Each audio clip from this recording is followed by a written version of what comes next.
Bonjour, Misqua Magizi and Indigenous cause. Misquagami Weezagaigarig, Dindonjaba, Makwa Nindo Dame. Honey and Dunna. Niminoaya. Okay, that's the extent of my Ojibwe language, but hello. My name is John Roberts. It's my first time ever podcasting, so bear with me. You're probably going to hear a lot of or or more than likely a lot of sneezes because my allergies decided to start acting up again. And this cat harassing me here isn't helping any, so we're gonna do our best. Be clearing my throat a lot. Drinking some diet tea. It's very good. But yeah, welcome to my first ever podcast. I originally was going to call it Jonny R 316 Podcast, but I couldn't figure out the graphics on the thing maker. Let me stop my phone here. Excuse me. But yeah, my name is John Roberts. I'm from the Red Lake Nation, enrolled member, 3/4 Red Laker. I have my grandparents are Lawrence Shorty Roberts Sr. and Maggie Wabenace Roberts on my mother's side. My dad's side, I have John Red Eagle and Mary Red Eagle. We're full-blood Red Lakers, along with my grandma Mary. My grandma Maggie was a full-blood Red Laker. My grandpa Shorty Roberts was a full-blood White Earthling, whatever it's called. So he's from the White Earth tribe. Other than that, my family's from Red Lake. I grew up in Minneapolis the first 3 years of my life. Lived in the projects, Little Earth, South Side, in the house. What then? That's where I grew up till about 1979, because I remember having my 4th birthday party at my Grandma Maggie's and Grandpa Shorty's house. So I think that's when we moved up. I never bothered to ask. I figured if they wanted me to know, they would have told me. So yeah, we'll just assume I've been here since I was 4, which will be 37 years now, because I'll be turning 41 next month. Holy 41 years old already, and I feel 60 because I'm so sore. Every part of my body just hurts. I fell off the porch the other day, so my shoulder's burning right now. And I've had to do an ungodly amount of shoveling this past few days. So my arms are really burning. My back is stiff. I don't know. I don't know what muscles I have, but they're sore right now. But yeah, lived with my grandparents till about 1982, and my mother moved me and my sisters, Cheryl and Charlotte, to Hooterville, which is now called Circle Pines. It's a little quote-unquote village on the west side of the Red Lake Indian Reservation. I lived there from 1982 to 1987, and from there I moved into my grandparents' house with my mom and my stepdad, my sisters, because my grandparents passed away in 86 and 87, so we took over their house. Me, I'm married. I've been married for 16 and a half years to my wife, Jessica. We have 4 kids of our own, 20, 19, 15, and 10-year-old, 3 girls and a boy. We also have 6 foster kids living with us, who are 3, 2, 2, 1, 9 months, and 8 months. So our house is pretty hectic. It's a very rare day for me to have time to myself. Everybody's out except for my two youngest kids. The foster kids are visiting. Um, what else is there about education? I graduated from Red Lake High School in 1994. After that, I started working at AmeriCorps at the time. I worked the summer. Got $1,000 scholarship for cutting grass and picking up garbage and stuff like that. Doing my duty, civic duty. After that, I started working at the time it was called River Road Casino as a blackjack dealer. I did that for 5 years. Quit because I got bored of the, what was it? It must have been about 11, 12-hour days. I was getting paid for 8, making like $7 an hour doing that. After that, I started going back to college because I had that scholarship to use up. $1,000 scholarship came in handy, so made me go back to school. I did a semester at Northwest Tech. After that, I transferred over to Bemidji State University, where I had no idea what I was doing, but I ended up on the dean's list my very first semester. My softball class helped out with that, so thanks to softball, I knew that would come in handy eventually. So all the kids out there's a lot of fun classes in college, so go to school, get your education. After I got out of college, I started working at Red Lake Homeless Shelter. I worked there for about maybe a year and a half. Then I started working at the Red Lake Nation Boys and Girls Club, where I did that for 3 years. And then from there, what did I do after that? Oh, I started working in the Panema School.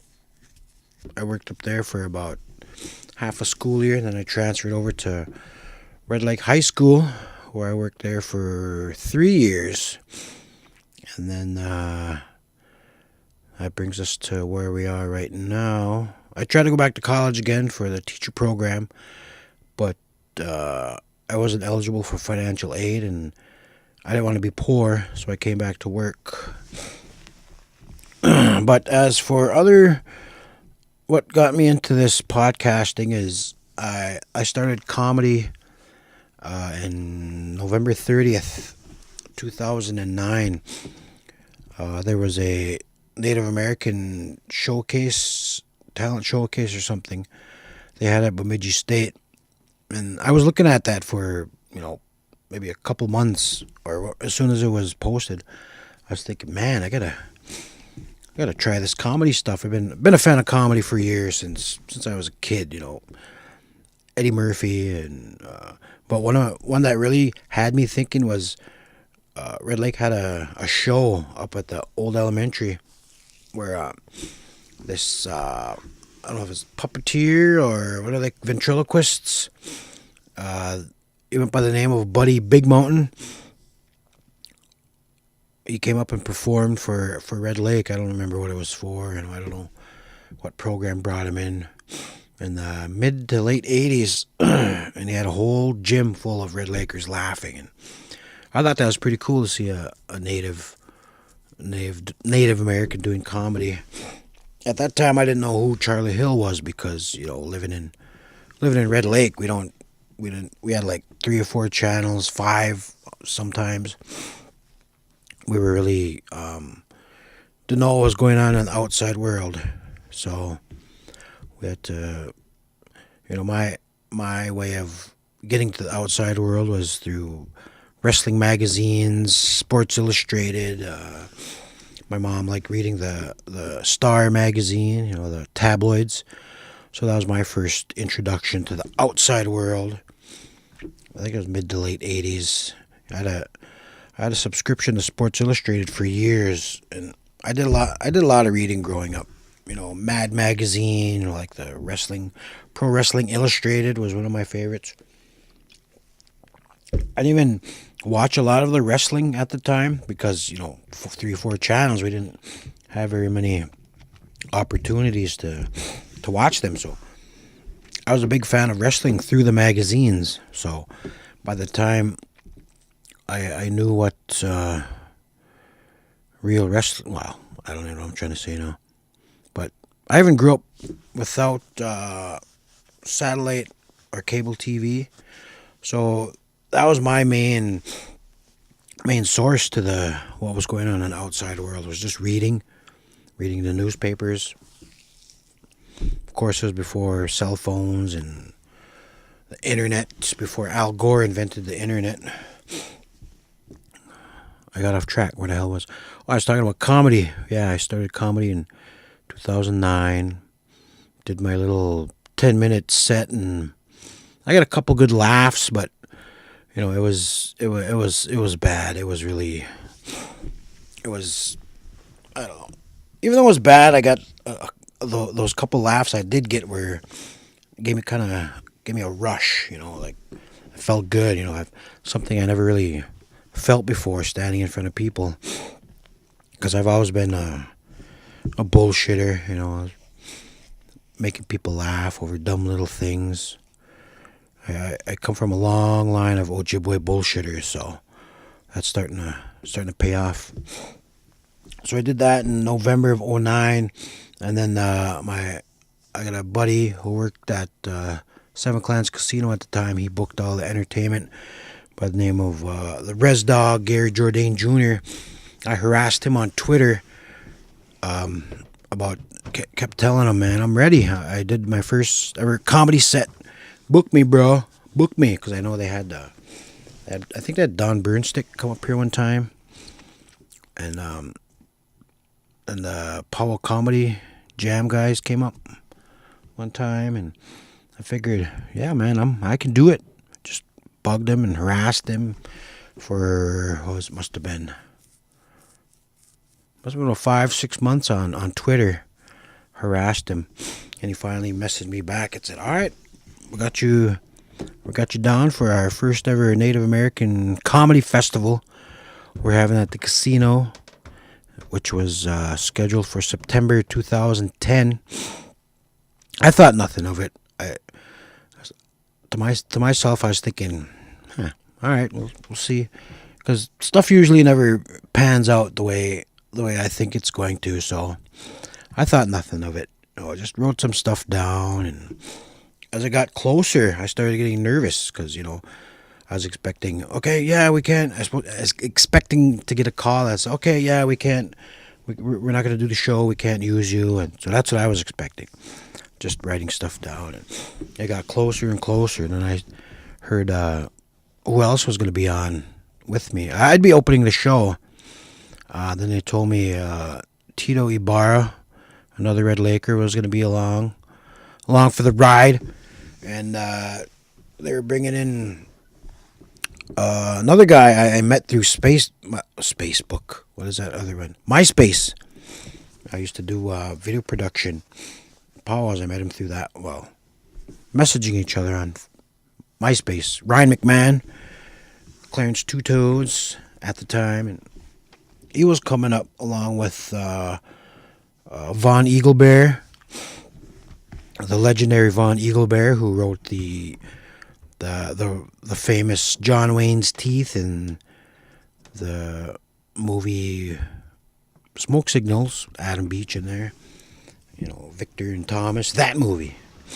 And also coming in was Tatanka Means, the tall, dark, and handsome Tatanka Means, who I've become pretty good friends with since that day. So we were set, man. There was 5 of us, ready for the first ever Native American Comedy Festival. That's what it was called at the time.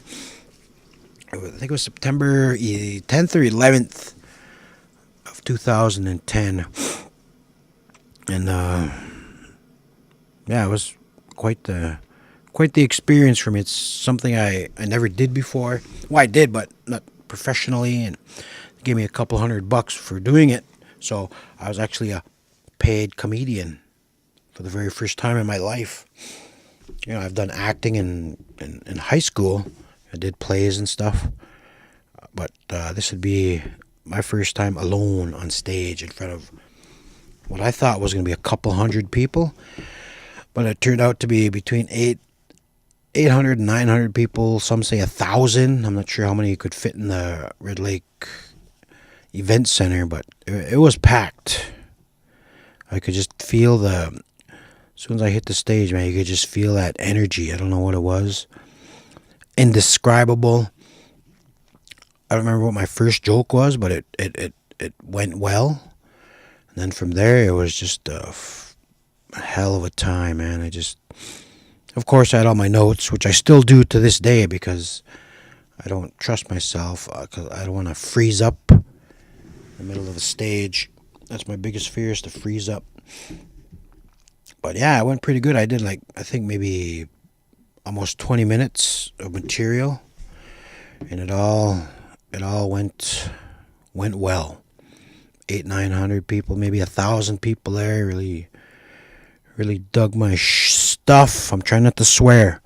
Dug my stuff, man, and from there I was ready for my own Comedy Central HBO special.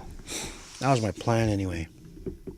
And after that was over, before that, we all had lunch. The comedians, me, Tito, Ryan McMahon, Von Eaglebear, and Tatanka Means. We had lunch before our early supper, I suppose. And we just sat there talking, and me and Tito had a lot of questions for the pros. See what we were in for. And I remember, I don't know if it was Von Eaglebear or Ryan McMahon told us, they've been to open mics all over the country. Well, wherever they were from, did open mics, and they said there was this one older comedian, maybe 40s or 50s, peeked back in the green room, saw all the young open micers, and must have looked at them and said, "Some of you are going to kill yourselves in 10 years because you're not going to make it." And that just stuck with me. I never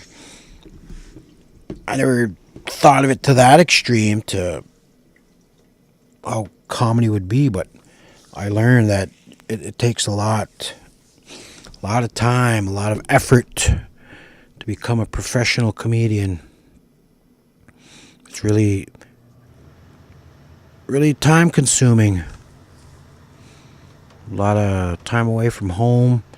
I suppose it's easier when you're single and don't have any kids. But I was 33 my first time hitting the stage in Bemidji State. At the time, I had 4 of my own kids. I wasn't back into foster care yet. Well, actually, I was 2. Was I? I don't remember. I think I was. I had 1 kid with us at the time. But yeah, it's really is a long process, comedy. The more I do it, the more I see what Von Eaglebear, or is it Ryan? One of them told us that story about the older comedian and how much effort it is, and people think they're going to become famous right away and get money, FB words, but it's not even like that, man. I started my 8th year of comedy, and I can't even get consistent gigs. I got to hit the open mics, or I got to do shows for free.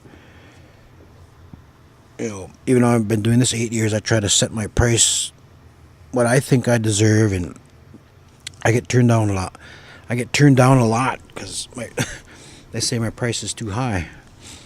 But that's gotta put it out there. What are they gonna do? Say no? And they have quite a bit lately. But my comedy is just getting started. I think it was Seinfeld that said your comedy career is like a child. However many years you've been in, that's what your comedy career is. So I'm in my 8th year right now. So my comedy career is a second grader. I don't know if that makes sense, but I got a long way to go. You know, I met a lot of comics. I've been doing this for 20 years, and they're just now getting to headliner status, getting well paid. So I have, being that I started so late, it's kind of, sometimes I want to quit, but, I'll do it. If people still want to hear me, I'll keep doing it, because it is a lot of fun, You could get that rush. I don't know what other jobs in life give you that ultimate rush on stage in front of hundreds, when it's clicking, when you're on fire, when the people are just loving everything you're spitting out. Been fortunate enough to have a few of those. Been able to do I did 7 comedy jams at 7 Clans casinos 7 times. The only one to do all 7 comedy shows, or comedy jams, I suppose, because they had a couple more comedy shows before I started. So I've been plugging along. Was able to do Laugh Factory a couple years ago. That was in November of 2014, it was filmed. They're doing a little I don't know what it was, but they filmed it, and I waited 2 years for that footage to come out because I was so excited. I thought I murdered. When I come off the stage, I felt like I murdered, like I killed. I felt like if there was an agent or something there, they would assign me coming off that stage. But there wasn't any agents there. There was only the legendary Paul Rodriguez was there. I don't know if that owner, Jamie Masada, is that his name? I don't know if he was there. Who was all there with me? There was me, there was Will Spotted Bear, Chad Charlie, Casey Nicholson, Charlie Mullock, JR Redwater was our host. Sheldon Starr was there. Ernie Sosi was there. Who am I forgetting? I know I'm forgetting somebody. I apologize if I am, but that was a lot of fun out in LA, man. Got to roam the streets late at night. Felt like real Hollywood players. We had a late dinner at Barney's Beanery on Sunset Strip, where they said that Janis Joplin was there the night she died. So that was pretty cool. I mean, not Janis Joplin dying, but being a part of that, feel that history of Hollywood. That was quite the experience. And the night before that, J.R. Redwater took us all to an open mic at the Comedy Store. And the way they do their their open mics which is held in the belly room, which is kind of like the back room of the Comedy Store. It's in the same area, but it's behind the building, up some steps.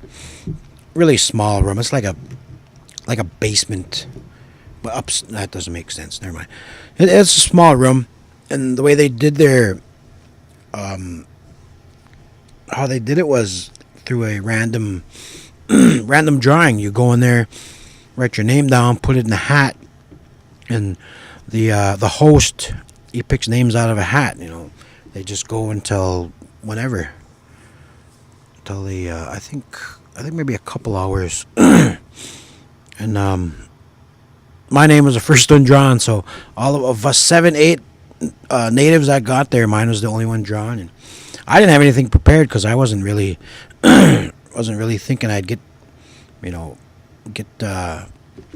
chosen or being able to hit this legendary stage. But I went up there, I just went top of my head, had a lot of fun, and they said my set there was pretty good, so I was happy with that. But that Laugh Factory one the next night I felt pretty good, man, and I waited 2 years to see that footage, and man, I was not at my best that night. I felt I could have did better, but well, it was a lot of fun. Really was at the time, because we had waited 2 years for that footage to come out, and I don't know, like Hollywood, I guess, the business. But yeah, I made a lot of friends doing comedy. I think I worked with just about every, maybe 75-80% of the native comedians out there. I've worked with them. Been able to travel the country. I got to go out to my first real big traveling gig was offered to me by Jim Rule and Gilbert Brown of another Indian Uprising. They got a cool comedy troupe of their own, and they invited me out to Muckleshoot Casino in, is it Aberdeen or Auburn, Washington, suburb of Seattle. Anyway, went out there, took the family with me. Took us about 3 days to get out there.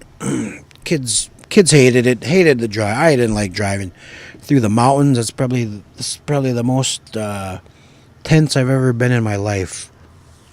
Having our little res bomb, driving through the mountains of Montana and Idaho and Washington.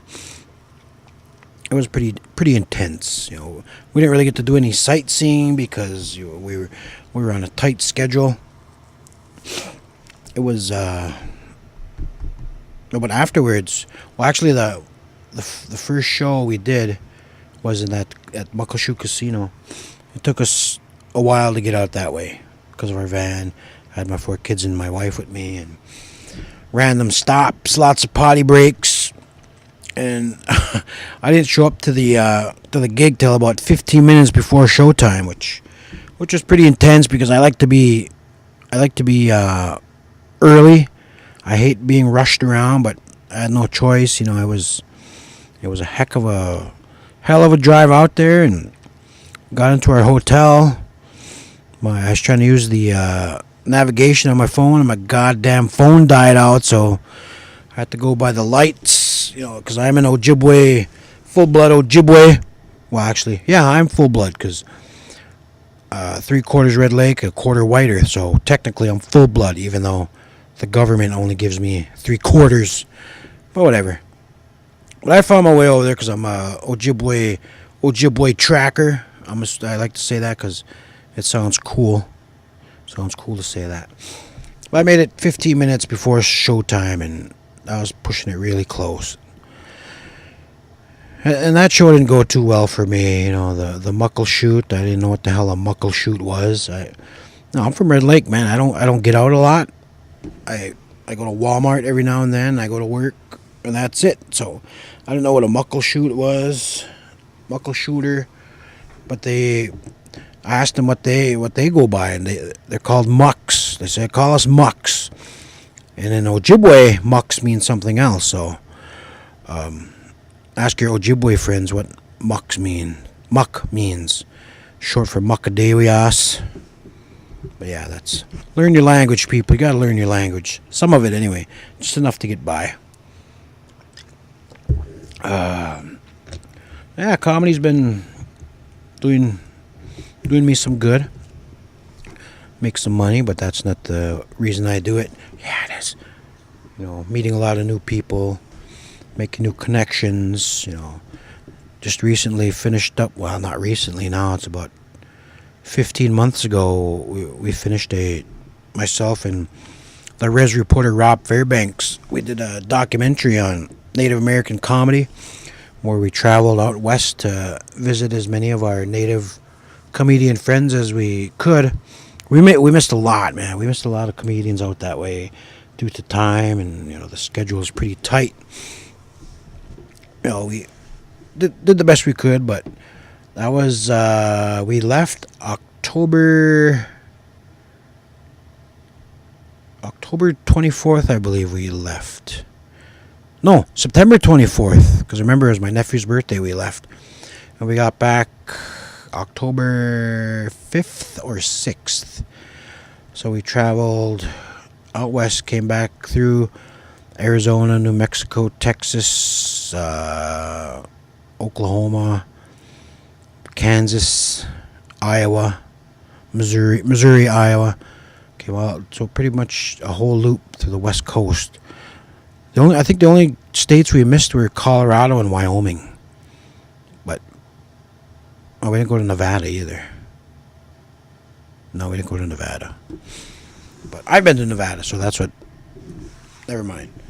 Yeah, so our Res Comedy documentary, it was filmed through a Kickstarter campaign. First, we used that to get out there, to film it, to travel. $10,000. Our initial goal was $20,000 because filmmaking is expensive, and we failed on that $20,000 campaign, so we cut it in half. We did $10,000. We got our $10,000 with a couple hours to spare, so we used that money to go travel. What was so expensive is because the cameras, the crew that came with us, they were real movie makers, real filmmakers, professional cameras, sound, and a couple boys from the res. We're not used to high class stuff like that, but the filming went well. Got along with the crew. Everybody got along. There was no trouble at all. We just went out there, had some fun, and did a pretty good show in Newtown, North Dakota, which was probably the best show we did out there while on our way out. And our mission was to get to LA, try to make something happen. And we got able to do an open mic at an American hostel with Jim Rule. He set that up with us. Nobody spoke English at that open mic, so it was pretty awkward. And I got a little too much of their $2 beers. So I'm a little interested to see how that's going to turn out. That our performance in Hollywood. So, but other than that, everybody's cool to visit with. They, shared their stories, how laughter and comedy helps them in their communities. What they want to accomplish with their comedy, and we just hopefully this sheds a new light on Native American comedy, because there's a lot of us out here. We're funny, man. We can, as you can see, Facebook, YouTube, Snapchat. They have all kinds of funny natives doing their videos, and I saw Rob Fairbanks, the Res Report. He had like 2 million views on his one Res Report, and which is unheard of. I think that might be like the most viewed video from a native out there, comedy wise. So I know there's some more out there making videos, and we're just trying to get noticed. We're gonna try to get our foot in the door, and hopefully this Res Comedy doc will be seen by Steven Spielberg or Judd Apatow or Quentin Tarantino or something like that. I might not make it as far in comedy as I want to, because I started at a very late age.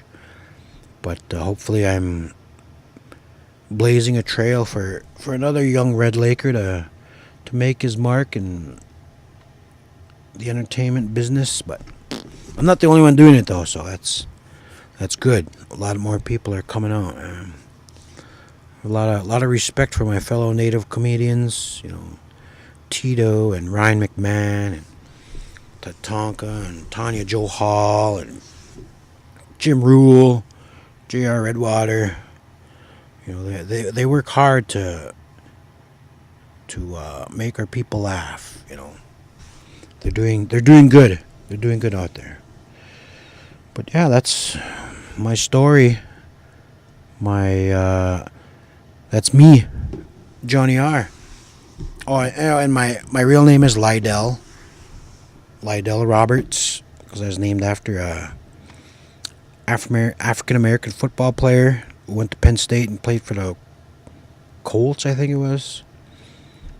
And Not even an MVP or anything. Just I don't know. People ask me, well, how come you didn't name your son Lydell Jr.? I said, crap. So I hate my name. My name's been butchered for years by teachers and people. It's Lydell, but people say Lindell, Liddell, Lydell, Little. Ugh, hate that. It's the worst. But, excuse me. Oh, and also back in my day, 2006, I started a video production company. I named it 94 Warriors because, 94 was the year I graduated, and Warriors is the name of my high school, the Red Lake Warriors. Oh, get your dog. That's what we go by. That's what we dominate by.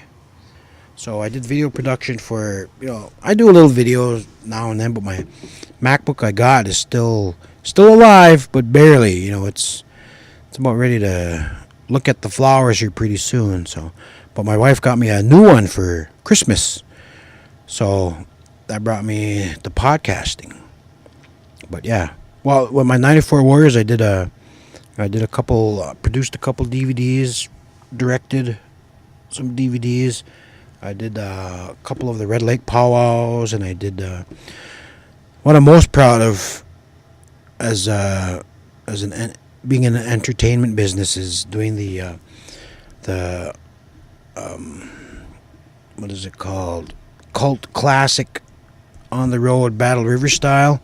Only 500 copies were produced, so they're very difficult to get your hands on.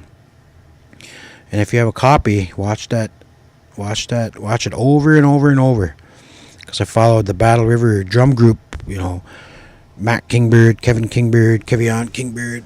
Who else was there? Roger White, West Jourdain, Lunchbox Jourdain, Garrett and Jarrett Caldwell, Terry Senegals, Mike Thunder was in there a little bit. JP, John Prentice, Frankie Graves, those guys. Mike Roy was in there for a couple scenes, I believe. But yeah, we had a lot of fun doing that. I followed. I first started making that New Year's Eve,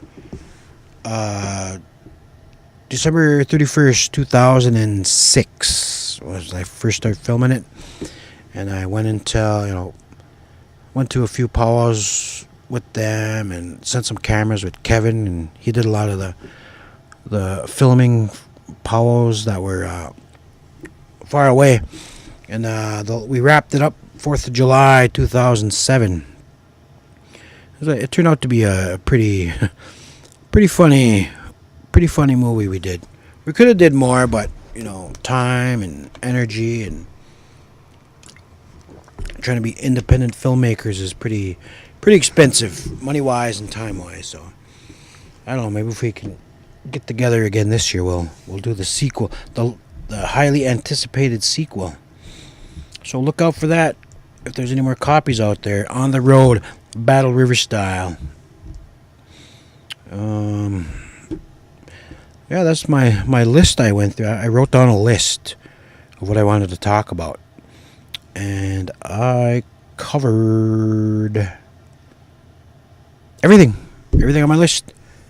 Just to introduce myself as a podcaster. Hopefully we can get some more guests. I used to do a YouTube talk show. I did 5 seasons, I think, of that. Yeah, I did 5 seasons of that. It's a pretty cool guest. We had Frank Waln. I still don't know how to say his name. It's Waln. Somebody Waln. I don't know, but he was on a couple of years ago. We had the super handsome Bobby Wilson from the 1491s. We had Stacy Thunder from the Native Report, from the Jingle Dress, and the Stars TV show. Was it Crash? I believe it was. Tatanka Means, of course. We had Tito, Big Stu. We had who else was on there? It's on my YouTube page, youtube.com/94warriors, the number 94 and warriors. Yeah, so got a lot of our old stuff up on there. A lot of memories. A lot of memories. I put out requests for questions to help the podcast go along, and we got one from Justin Smith, my best man. Known him since third grade, second grade. He asked me, "Did you wish John Lester happy birthday?" No, I did not. I saw that it was his birthday on Twitter today, but I wasn't able to give him a birthday shout out. So I'll do it here. Happy birthday, John Lester. Thanks for bringing the Cubs a World Series, which was probably the most emotional I've ever been besides my children being born. That was, probably the greatest baseball game ever played. Game 7 against the Cleveland baseball team. What more could you ask for, man? They got off to a great start. It was just, back and forth after that, and so many questionable calls, and it was just the ultimate rush. And we got to that bottom of the 10th. I was thinking, at the time I wasn't feeling as emotional as I thought I should have. I was kind of disappointed in myself. But as the outs kept coming on, 1 out, 2 outs, it got closer. The Cleveland was threatening. They got within 1, and that ground out to Chris Bryant, to Anthony Rizzo. I collapsed. It all came out. I've been a fan since 1983 or 84, whenever Red Lake got WGN. I used to watch the Cubs all the time with my grandpa. He's the one that got me into it. So that was how, another way me and him bonded as a youngster, even though he passed away in 1987. It was huge accomplishment. That win meant a lot to me. My teams don't win. Never. I'm a Vikings fan. 0 Super Bowl wins. I'm a Timberwolves fan. Farthest they got was a 2004 Western Conference Finals. They got beat by at the time, the Lakers. Then the Cubs, 108 years. So, 108 years. I've been a fan for 33 of those seasons, and nothing. 0 zap zilch.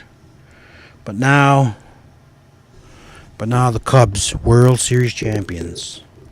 And I get to brag about that forever. My kids are here watching the game with me. They've never seen me cry. Ever. My kids. My oldest is 21. She never saw me cry. My son is 10. My youngest is 10, and he never seen me cry. But I broke down. My ugly cry face, which I'm embarrassed of. I don't know if my wife has video of it. I don't dare ask her. But if she does, I'm going to destroy it, so hikes. You'll never see it. But yeah, man, 2016. Even though they say 2016 was a terrible year for, celebrity deaths and Donald Trump getting elected, which I still cannot believe happens.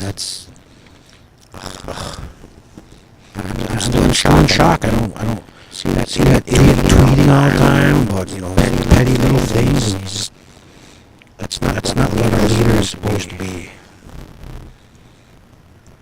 So hopefully, I don't even want to get into that. I'm just in shock.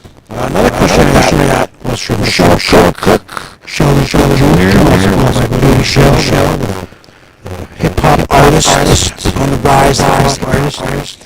He says, should the tribes get charter buses for the basketball teams, boys and girls? Also, should we build an arena for basketball games? And I say yes. Other schools, they have booster clubs, I believe they're called, where the community raises money for sports, and it's kind of hard to do that around Red Lake because the poverty level is at I don't even know, like 70-80%, and not a lot of people have money to spare to help us out. So we gotta come up with something. It's a common thing for Red Lake. A lot of people don't have money. We need money to survive. We need to get a good economic stability around here. I've traveled around the country, fortunate enough, and I see little towns. Little towns are, they're not really booming, but they're making it by because all their small businesses are family owned. Like insurance companies or grocery stores, gas stations, barbershops, laundromats. They're all family owned. They're all kicking their money back and forth to each other, which is how a successful economy works. You keep money in your town, but us, we gotta go to Bemidji. I've been trying to order out here. I can't even get a decent breakfast sandwich around my area. I gotta go all the way to Red Bee, or else I gotta go up to the casino. And that really bugs me more than it should. Breakfast sandwiches should be readily available. We gotta work on our customer service. We gotta understand business. We gotta understand what we need to do to be successful around here. But yeah, we should have charter buses for our boys and girls warrior teams. The girls went out to Mount Iron Buell today in a school bus, which probably was pretty cold because I remember riding buses, basketball games back in the 90s. They're pretty cold. That's how the 94 Warriors, bonded. We all sat close to each other, kept warm, told stories, and BS'd, and, got a little curious. Okay, we didn't get curious, but, brought us closer together as a team, Those school sports bus rides, those are the best. I miss those. But, also, should we build an arena for basketball games? I don't know if he means a new Red Lake Warrior gym, because my thought was when I win the Powerball, I'm gonna build them a new gym, so when the kids are running around at games, they don't run across in front of, right across the floor. Because when I go to a game, I sit low on the floor area, first row. I'm too fat to climb up the steps. But kids running by back and forth, just let them run around in the back. I have that kind of gym where everybody comes to the back, or that kind of gym. But I don't know what the Powerball's at. I'm gonna go buy a ticket when I get my mileage check. So hopefully I can win this week and get that new Warriors gym built. But yeah, our Red Lake Warriors boys team, 3-time Section 8A champs, looking pretty good for a fourth straight year, which will be a school record because the Warriors went to state 3 years in a row, and was it 97, 98, 99. All of that has started because of the 94 Warriors. 94 Warriors started that winning. I don't care what anybody says. That's what it is. So yeah, I hope that answers your question. Shell Cook. Thomas Barrett also has a question. Thomas X. Hip-hop, another rising hip-hop star from Red Lake. His question is, yeah, I got a question. Who the hell do you think you are? Thomas, huh? I don't know. Just a whirlwind dreamer. Trying to make better life possible for the for the future of the Red Lake Nation. Because when I'm chairman, things are going to change. Jonny R in 2018. It's going to be, if Donald Trump can be president, why can't Jonny R be the chairman? Legalize marijuana, get alcohol in our casinos so we can make some money, so we can educate our people. That's the main thing around here, man. We got to educate our people. We need our people to understand how life works. You can't go out raising hell every goddamn day. You need to be accountable for what you do. Our younger kids are watching us and they see 20, 30-year-old, 40-year-olds dressed like gang members. That's what they're going to end up doing. Got to get our kids in school. We got to get them to sit down and learn, pay attention, because most of our kids goofing off in class, elementary, middle school, by the time they get to high school, they don't know what the hell they're doing. They don't know what they're supposed to learn, and then they quit. And I don't know. That's for another time. But yeah, man, that's all I got. It's my first ever podcast. I hope I pressed record, which looks like I did. And this was a lot of fun, just sitting there talking trash, whatnot. Did you like my intro music? New Age Outlaws style. I don't know who the hell turned the heat on in my house, but I don't know if you can hear that. I hope it didn't interfere, because I specifically turned off the heat. I didn't start my laundry until this was done. But yeah, that's it. That's where we're at. That's what we're doing, man. We're trying to make something happen here. I gotta get in on this podcast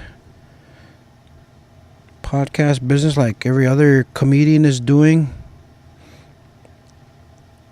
and hopefully make something happen. Make something happen.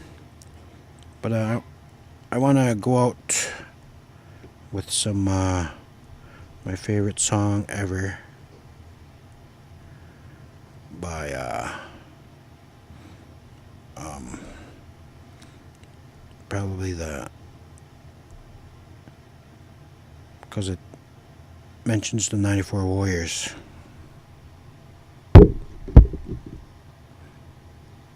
Alright, where is it? Oops, I pressed the wrong button.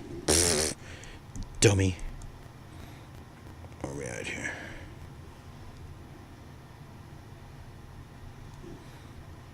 And this is how we'll end our show today.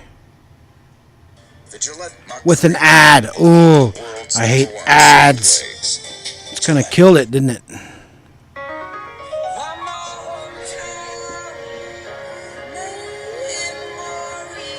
Oops, that was the wrong one. This is a good song too. I like that, but wasn't the one I was looking for. What the hell happened? So much for ending on a high note. Oh, here we go. Thanks for listening.